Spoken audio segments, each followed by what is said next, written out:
আপনার বাড়ির দরজায় যদি একজন হঠাৎ করে এসে বলে, আমি সরকারের পক্ষ থেকে জনগণনার কাজ করছি, আপনি কি জানেন কিভাবে তাকে সাহায্য করবেন?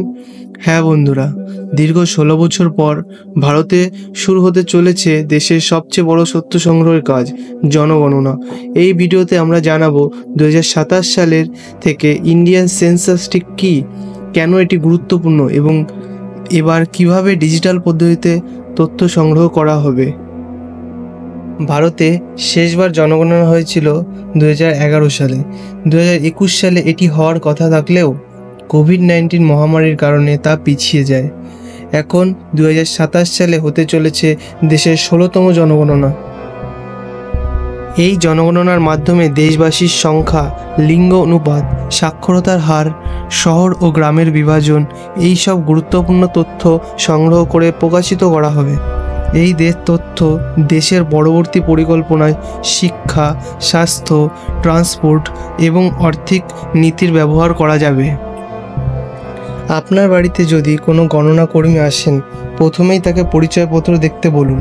তার ডিজিটাল ডিভাইস দিয়ে আপনার পরিবারের সম্পর্কে কিছু তথ্য চাইবেন, যেমন সদস্যের সংখ্যা কত, বয়স কত, শিক্ষাগত যোগ্যতা কত, তাদের পেশা কী, ঠিকানা, বসবাসের ধরন, যেমন কাঁচা বাড়ি না পাকা বাড়ি আপনার, সেই সব জানতে চাইবে।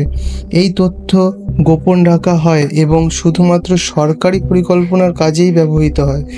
আপনার দেওয়া প্রত্যেকটি তথ্য ভারতের উন্নয়নের কাজে ব্যবহৃত হবে।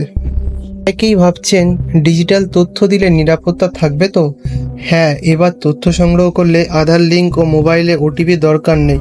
তথ্য সরাসরি সরকারি সার্ভারে যায়, যেখানে এনক্রিপশন ও কোডিং প্রযুক্তির মাধ্যমে আপনার তথ্য সুরক্ষিত থাকে। তবে যদি কেউ ব্যক্তিগত ব্যাংক ও আধার তথ্য চাইতে চায়, সাথে সাথে সতর্ক হন। তো বন্ধুরা, আশা করি আজকের ভিডিও আপনি বুঝতে পেরেছেন।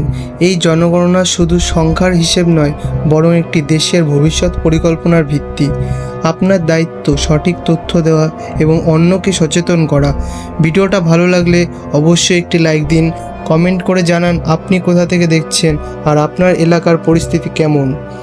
আর এমনই গুরুত্বপূর্ণ ও শিক্ষামূলক ভিডিও পেতে আমাদের চ্যানেলটি সাবস্ক্রাইব করতে ভুলবেন না।